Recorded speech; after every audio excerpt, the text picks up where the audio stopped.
Hello and welcome to this Mindshine how-to video. This week's topic is how to avoid recurring arguments with your partner. Now, I know several women who would probably strongly suggest I might not be qualified to dole this kind of advice out. So we've enlisted the help of dating and relationship expert Sarah Louise Ryan, who's kindly agreed to join us today and help us out with some advice.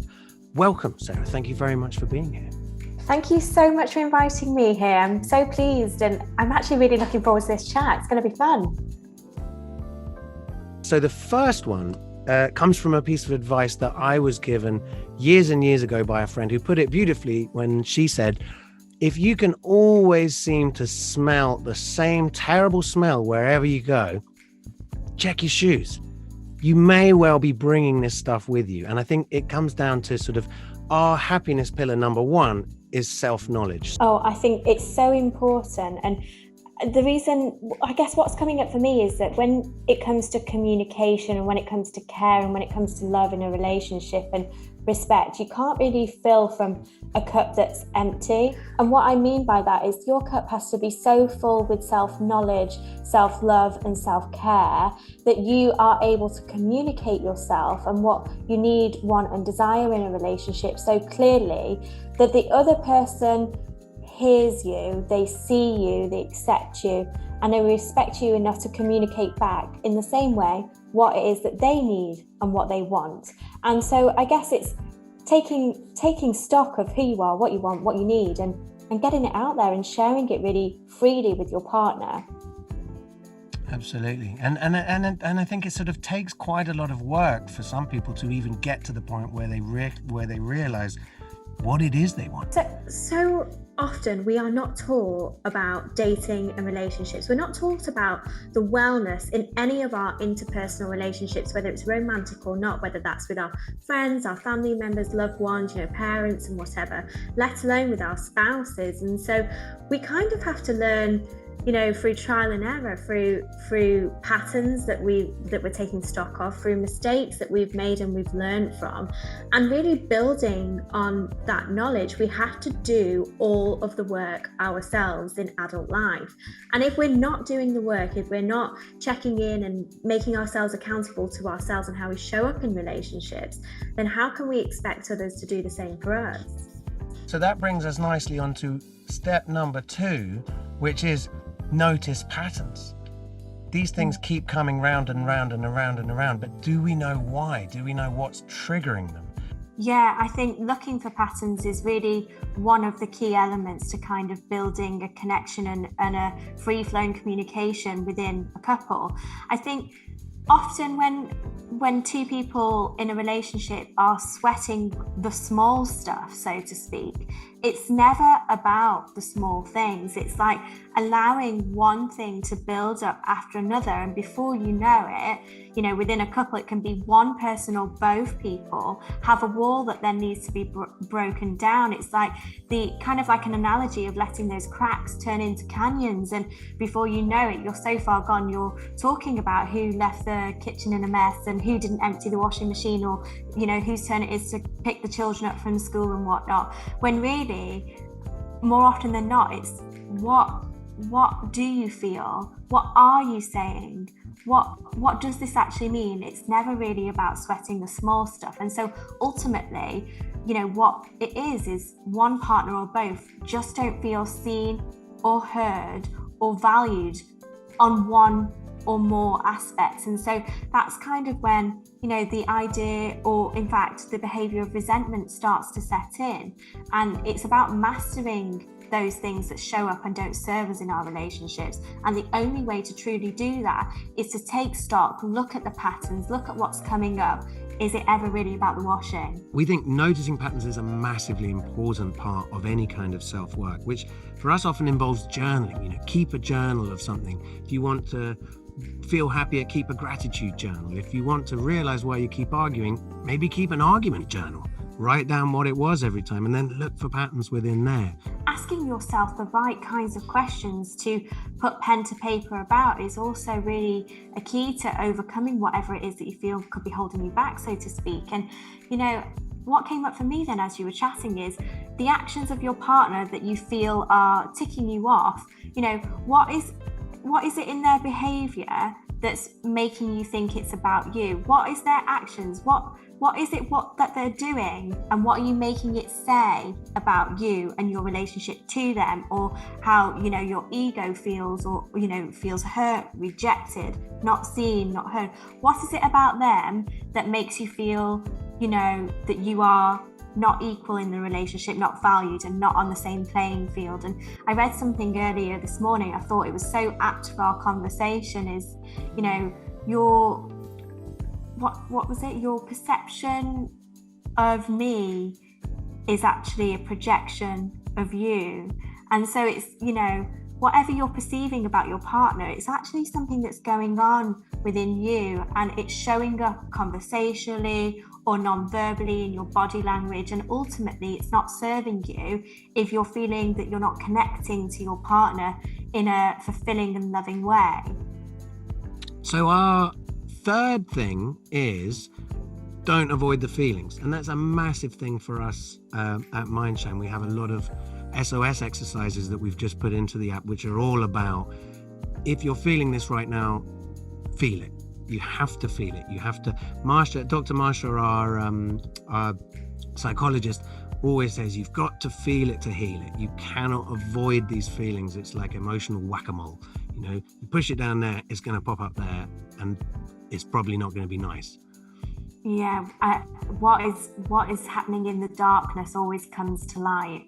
When you're feeling dark about something, or you've got those feelings that aren't serving you, even if you push them down and you have numbing and coping mechanisms where you perhaps throw yourself into work, or in your relationship, if you're not feeling connected and you throw yourself into your social life, or perhaps you're having one too many glasses of wine on an evening, whatever it is, whatever coping mechanism that you have created in your life to avoid the conflict with your partner, well, ultimately, you're not going to resolve it to create a more fulfilling relationship. And I think people do tend to avoid conflict because we're not really taught how to negotiate our worth and our want at any point in life, unless we go to, university and study sales and negotiation and psychology. We're not often discovering that unless we're in practice, where we feel like we're negotiating ourselves. But actually, when we meet in the middle with our partner,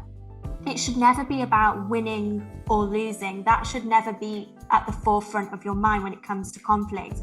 It should be seeing the relationship as the most important third entity, where you're working towards that wholeness, that togetherness, that fulfillment. And when a conflict becomes about winning or losing, that's where your ego and yourself matter more than the relationship itself.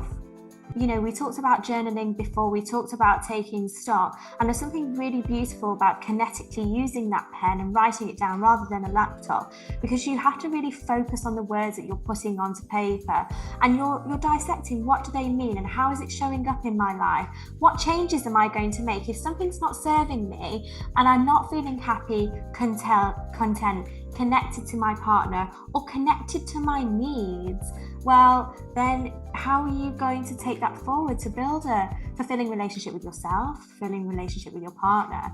So the more you avoid, the less you connect. So you have to basically start journaling, start thinking, and when you feel like you've arrived at the answer, it's this, that, and the other, keep asking yourself more questions.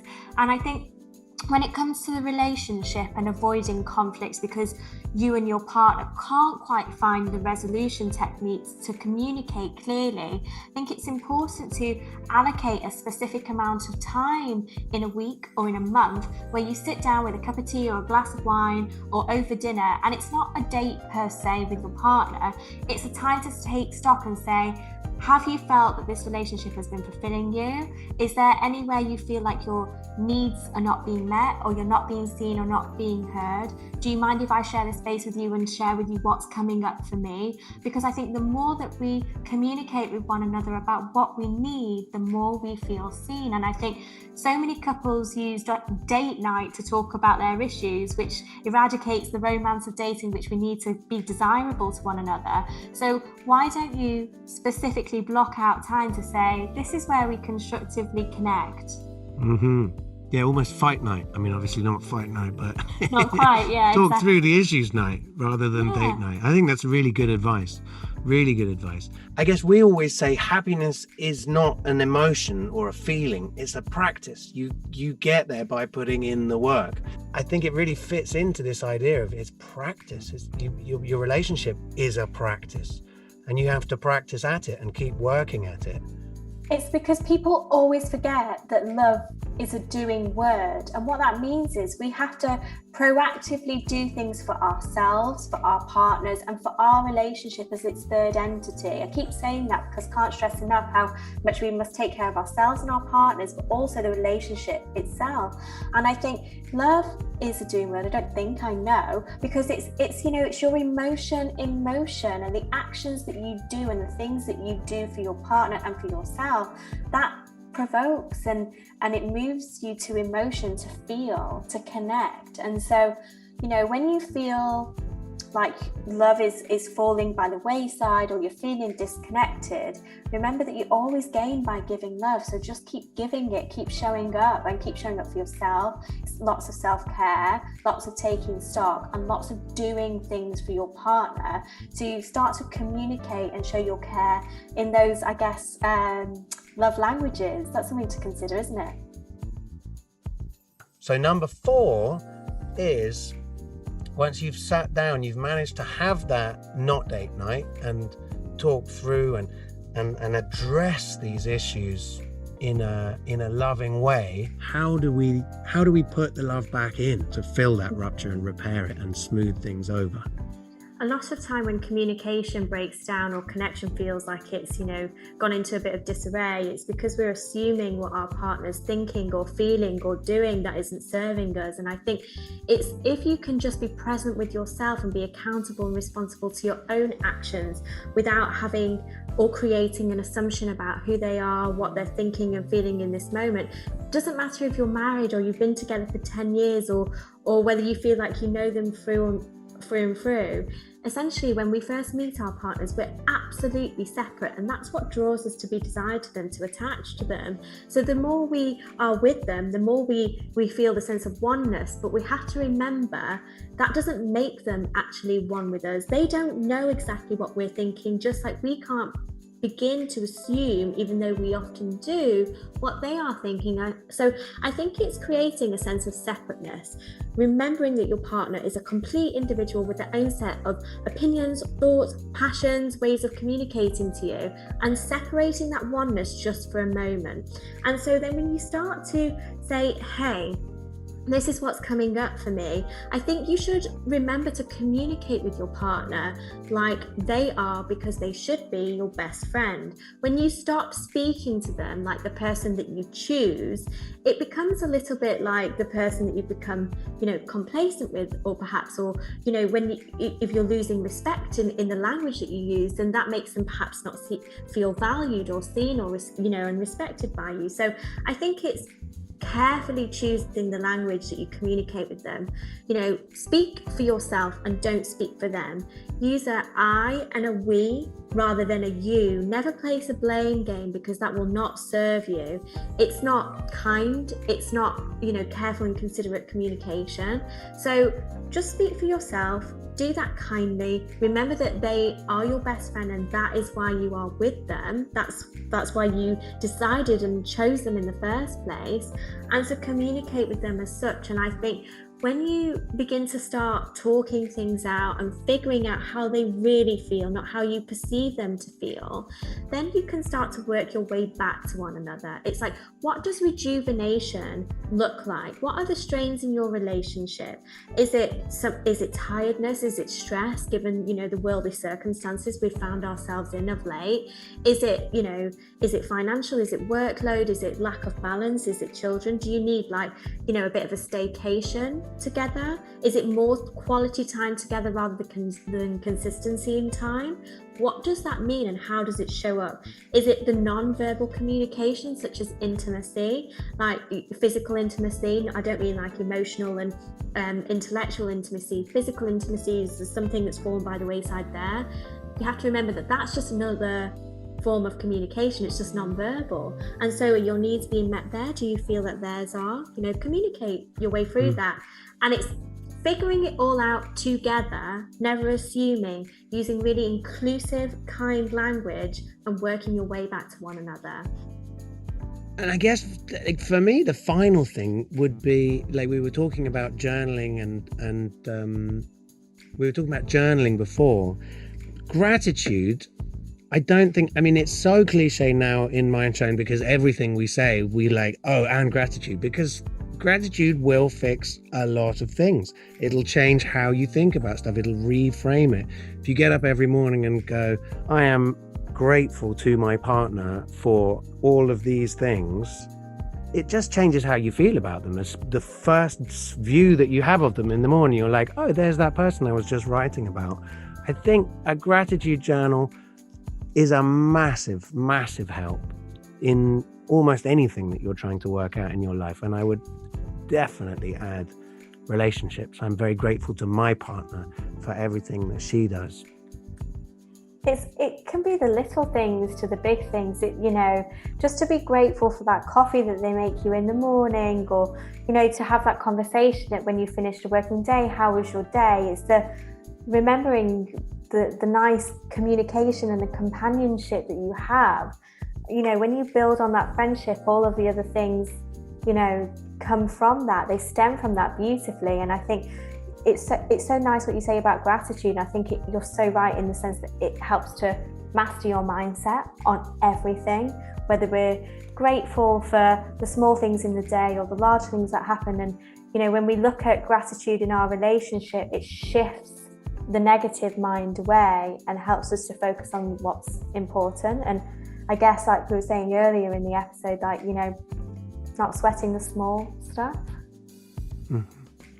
Absolutely. Well, on that note, thank you very, very much for being here with us today and giving us some wonderful insight into these relationship tips.